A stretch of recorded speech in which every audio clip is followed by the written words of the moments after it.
नमस्कार, मैं हूं धर्मेंद्र। आप देख रहे हैं ऑनलाइन न्यूज इंडिया।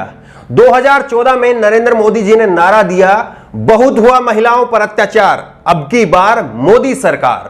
मोदी सरकार 2014 में बन गई, प्रधानमंत्री नरेंद्र मोदी जी बने। उसके बाद में जो आंकड़ा बना, वो आंकड़ा अपने आप में प्रधानमंत्री नरेंद्र मोदी को भी शर्मसार कर देने वाला है और बीजेपी को भी शर्मसार कर देने वाला है। एडीआर की रिपोर्ट कहती है कि 20 सांसदों में से 10 सांसद रेप करने वाले बीजेपी के हैं। जिन 20 सांसदों पर रेप जैसे गंभीर मुकदमे दर्ज हुए, उनमें से 10 बीजेपी के हैं। यह आंकड़ा अपने आप में काफी है बीजेपी को आईना दिखाने के लिए। बीजेपी के ऐसे नेताओं की एक लंबी फहरिस्त है जिसमें उन पर रेप जैसे गंभीर मुकदमे दर्ज हुए। ऐसे नेताओं की एक लंबी फहरिस्त है। एमजे अकबर का नाम आपने सुना होगा। मी टू का जब मूवमेंट चला था, उसमें एमजे अकबर का नाम सामने आया था। कुलदीप सेंगर के लेकर के जो छिछालेदर नहीं हुई, वो हमने सबने देखी है। किस तरह से कुलदीप सेंगर को बचाने के लिए बीजेपी ने अंत तक पूरा जोर लगाया, लेकिन आखिरकार कुलदीप सेंगर को रेप का दोषी करार दिया गया। चिन्मयानंद का मामला सामने आया, किस तरह से बीजेपी के सांसद, जिनकी पहुंच सीधे प्रधानमंत्री नरेंद्र मोदी तक थी, उन पर रेप जैसे गंभीर आरोप लगे। ताजा मामला अब सामने आया है हरियाणा से। हरियाणा के एक बीजेपी नेता, जिनकी पहुंच सीधे नरेंद्र मोदी तक थी, और उन पर गंभीर आरोप लगे हैं। इन नेता पर गंभीर आरोप लगे हैं। चंद्र प्रकाश कथूरिया इनका नाम है, करनाल से ये आते हैं। पूरा कच्चा चिट्ठा इनका खोलेंगे कि किस तरह से, कहां से इस नेता की शुरुआत हुई और कैसे प्रधानमंत्री नरेंद्र मोदी के साथ में सीधे ताल्लुकात इस नेता के हैं, और यह नेता क्या करतूत करते हुए पकड़ा गया और फिर क्या हुआ, वो पूरे घटनाक्रम आपके सामने रखेंगे। अखबार में छिपी इस रिपोर्ट में कहा गया है कि महिला मित्र से मिलने पहुंचे थे भाजपा नेता कथूरिया। दरवाजे पर कोई मिलने आया तो बालकोनी से कूदे, चोटिल हुए। हरियाणा शुगरफेड के पूर्व चेयरमैन और भाजपा नेता चंद्र प्रकाश कथूरिया सेक्टर 63 स्थित एक मकान की दूसरी मंजिल से कूद गए। उनके पैर में चोट आई है और उन्हें हॉस्पिटल में भर्ती कराया गया है। अखबार में लिखा है कि महिला मित्र से मिलने पहुंचे थे चंद्र प्रकाश कथूरिया, और उसके बाद में किसी ने दरवाजे पर बेल बजाई और उसके बाद चंद्र प्रकाश कथूरिया ने बालकोनी से छलांग लगा दी। इतना अखबार में लिखा है, लेकिन सच्चाई इस खबर की इससे आगे है। एक वीडियो क्लिप वायरल हो रही है और इस वीडियो क्लिप में दिखाया गया कि किस प्रकार से चंद्र प्रकाश कथूरिया बालकोनी से कूद करके नीचे गिरे हुए हैं, और लोग उनको, स्थानीय लोग वहां पर घेर करके वीडियो बना रहे हैं और उनसे सवाल जवाब कर रहे हैं।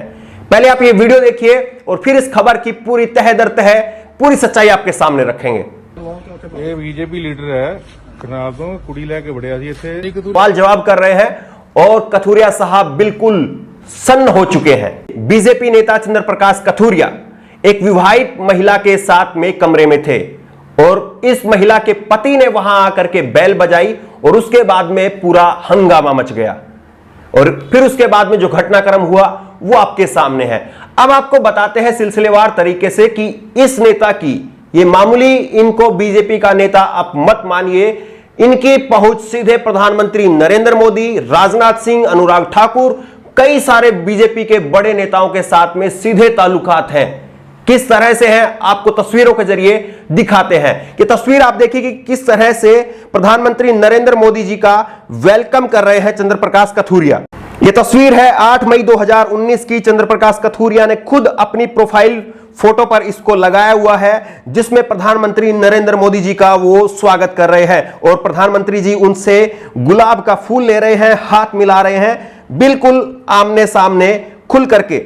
अब आप कहेंगे कि ये इस तरह की तस्वीर तो किसी भी नेता की मिल सकती है, तो चलिए हम आपको दूसरी एक तस्वीर दिखाते हैं, जिसमें यह तस्वीर आप देखिए 23 मई 2016 की ये तस्वीर है और इसमें प्रधानमंत्री नरेंद्र मोदी जी मंच पर हैं और उनके साथ में है चंद्र प्रकाश कथूरिया, और साथ में उस समय के बीजेपी के अध्यक्ष रामविलास शर्मा, और इनके पीछे जो आपको नजर आ रहे हैं सफेद बालों में, प्रधानमंत्री के पीछे आप देखिए, ये है हरियाणा के मुख्यमंत्री मनोहर लाल खट्टर। तो आप देख रहे हैं कि किस तरह से एक बड़ा रिश्ता है बीजेपी के नेताओं के साथ में चंद्र प्रकाश कथूरिया का, और प्रधानमंत्री नरेंद्र मोदी जी के साथ में केवल ये 2 तस्वीरें नहीं हैं, और भी इसके अलावा तस्वीरें हैं, वो भी आपको दिखाते हैं। ये तस्वीर आप देखिए, ये तस्वीर है 26 मई 2014 की। प्रधानमंत्री नरेंद्र मोदी जी के साथ में बिल्कुल पर्सनल ये तस्वीर है और कितने इत्मीनान के साथ में ये बैठे हुए हैं। प्रधानमंत्री जी मुस्कुरा करके इनके साथ में फोटो खिंचा रहे हैं और यह तस्वीर भी चंद्र प्रकाश कथूरिया के फेसबुक पर अपलोड की गई है। 26 मई 2014 की यह तस्वीर है। एक और तस्वीर आप देखिए कि राजनाथ के साथ में चंद्र प्रकाश कथूरिया की सीधी तस्वीर, राजनाथ के साथ में लड्डुओं के साथ में इनको बधाई देने पहुंचे हैं चंद्र प्रकाश कथूरिया, राजनाथ के साथ में सीधे ताल्लुकात। अब आप कहेंगे कि ऐसी तस्वीर भी कई सारे नेता जो है वो खिंचवा लेते हैं, तो चलिए एक आपको बेहद पर्सनल तस्वीर जो है वो दिखाते हैं राजनाथ सिंह और चंद्र प्रकाश कथूरिया की। यह तस्वीर आप देखिए, चंद्र प्रकाश कथूरिया और राजनाथ सिंह बिल्कुल पर्सनली बात करते हुए एक कमरे के अंदर मौजूद है और इस तस्वीर को देख करके आप समझ सकते हैं कि यह कोई आम नेता नहीं है, बल्कि प्रधानमंत्री जी के साथ में भी पर्सनली बैठ करके बातचीत करते हैं। राजनाथ सिंह के साथ में पर्सनली बैठ करके बातचीत करते हैं। तमाम बीजेपी के बड़े नेताओं के साथ में इनके ताल्लुकात हैं। यह तस्वीर देखिए, मनोहर लाल खट्टर के साथ में चंद्र प्रकाश कथूरिया है और उनको भगवान श्री कृष्ण की एक प्रतिमा भेंट कर रहे हैं। और दूसरी तस्वीर देखिए, इसमें मुख्यमंत्री मनोहर लाल खट्टर के साथ में पदयात्रा कर रहे हैं चंद्र प्रकाश कथूरिया। एक और तस्वीर आपको दिखाते हैं, अनुराग ठाकुर को लड्डू खिलाते हुए चंद्र प्रकाश कथूरिया आपको नजर आ रहे हैं। दूसरी तस्वीर जिसमें अनुराग ठाकुर है, हर्षवर्धन है और इसमें चंद्र प्रकाश कथूरिया है और तीनों साथ में चाय की चुस्कियां ले रहे हैं। तो आप अंदाजा लगा सकते हैं कि किस तरह से बीजेपी के तमाम बड़े नेताओं के साथ में सीधे ताल्लुकात चंद्र प्रकाश कथूरिया के हैं।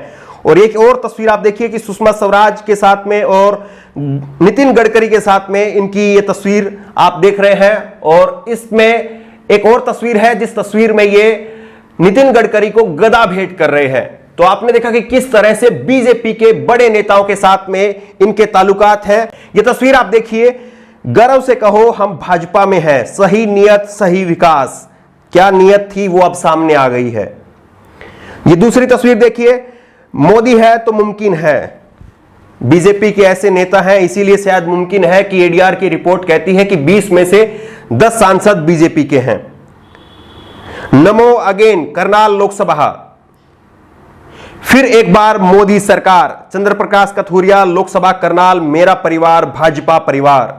तो तमाम ये तस्वीर इस बात की ओर इशारा करती है कि ये कोई आम नेता नहीं, बल्कि प्रधानमंत्री नरेंद्र मोदी, मुख्यमंत्री मनोहर लाल खट्टर, राजनाथ सिंह, नितिन गडकरी, तमाम बीजेपी के बड़े नेताओं के साथ में इनके ताल्लुकात थे। और किस तरह से ये पूरा मामला सामने आने के बाद में अब बीजेपी की जबरदस्त किरकिरी हो रही है और अब बीजेपी ने उसी फजीयत से बचने के लिए इनको 6 साल के लिए निलंबित कर दिया है। लेकिन ये निलंबन जो है वो कितना कारगर होता है वो हम सबको मालूम है। पहले निलंबित किया जाता है और उसके बाद में पार्टी में शामिल कर लिया जाता है।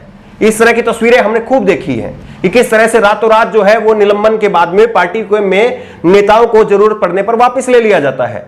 लेकिन गंभीर मामला यह है कि किस तरह से बीजेपी के एक नेता एक विवाहित महिला के साथ में कमरे के अंदर इस तरह से पकड़े गए हैं और उसके बाद में वो बचने की कोशिश करते हैं, कपड़ों के सहारे बालकोनी से नीचे उतरने की कोशिश करते हैं, लेकिन कपड़ों की वो जो रस्सी है वो खुल गई और उसके बाद में नीचे गिर गए, पैर में चोट लग गई और अब फोर्टिस हॉस्पिटल चंडीगढ़ में ये मौजूद है, इनका इलाज चल रहा है। लेकिन इस पूरे मामले ने एक बार फिर से बीजेपी के नेताओं की पोल खोल करके रख दी है। बीजेपी जिस तरह से कहती है महिलाओं के साथ में बेटी बचाओ बेटी पढ़ाओ, तमाम वो नारे बीजेपी देती है, बहुत महिलाओं का अत्याचार, अब की बार मोदी सरकार, इस तरह के नारे जो है वो बीजेपी देती है। लेकिन बीजेपी के नेता क्यों आखिरकार ऐसी घटनाओं में संलिप्त पाए जाते हैं? क्या इसके पीछे वजह है? कई बार बीजेपी के लिए सोशल मीडिया पर लिखा जाता है कि भाजपा भारतीय जनता पार्टी नहीं बल्कि बलात्कारी जनता पार्टी है। इस तरह के नारे वैसे नहीं देने चाहिए, लेकिन लोग लिखते हैं। तो क्या उनकी सच्चाई यही है जो बीजेपी के इन नेताओं के द्वारा उजागर हो रही है? उम्मीद करते हैं कि बीजेपी ने इनको निलंबित तो कर दिया है, लेकिन इनके ऊपर क्या कार्रवाई भी हो पाएगी? क्योंकि एक विवाहित महिला के साथ में इनके संबंध थे और उसके बाद में उसके पति ने जो है इस पर आपत्ति जताई है। अब उसके पति का जो है आवाज को दबा दिया जाएगा या उसके पति की आवाज पर इस पर कार्रवाई की जाएगी? सबसे बड़ा सवाल यही है। इस खबर को लेकर के आपकी जो भी राय हो नीचे कमेंट बॉक्स में अपनी राय जरूर दें और इसी तरह की तमाम खबरों के लिए ऑनलाइन न्यूज इंडिया को सब्सक्राइब करें। धन्यवाद। इस खबर को अभी लाइक करें, शेयर करें और ऑनलाइन न्यूज इंडिया की सभी खबरें अपने मोबाइल फोन पर सबसे पहले देखने के लिए अभी चैनल को सब्सक्राइब करें और घंटी जरूर दबाएं।